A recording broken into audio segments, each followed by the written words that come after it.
బెండకాయ పులుసుకి కావలసిన పదార్థాలు: బెండకాయలు, టమాటాలు, ఉల్లిపాయలు, పచ్చిమిరపకాయలు, అల్లం వెల్లుల్లి పేస్ట్, కరివేపాకు, మెంతులు, ఆవాలు, చింతపండు, ఆయిల్, పసుపు, రుచికి సరిపడా సాల్ట్, రుచికి సరిపడా కారం, బెల్లం.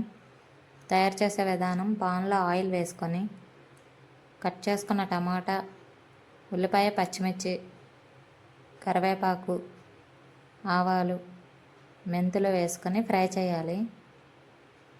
ఇలా ఫ్రై చేసిన తర్వాత కొంచెం అల్లం వెల్లుల్లి పేస్ట్ వేసి కలపాలి. కట్ చేసుకున్న బెండకాయ ముక్కలను కూడా వేసి ఫ్రై చేయాలి. ఇలా ఫ్రై చేసుకున్న తర్వాత కొంచెం బెల్లం కూడా వేసి కలపాలి.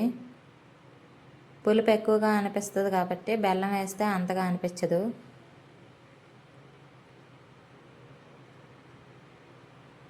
కొంచెం పసుపు, రుచికి సరిపడా సాల్ట్, రుచికి సరిపడా కారం కూడా వేసి ముందుగా నానబెట్టిన చింతపండు రసంని అయితే ఇందులో వేసుకోవాలి.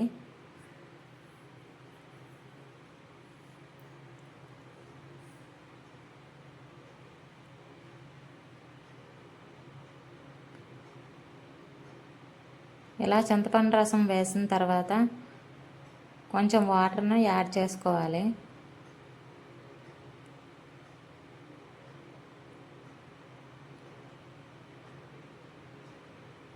ఒక 10-15 నిమిషాల వరకు బాగా ఉడికించుకోవాలి. ఇలా ఉడికిన తర్వాత దగ్గరగా అవుతుంది.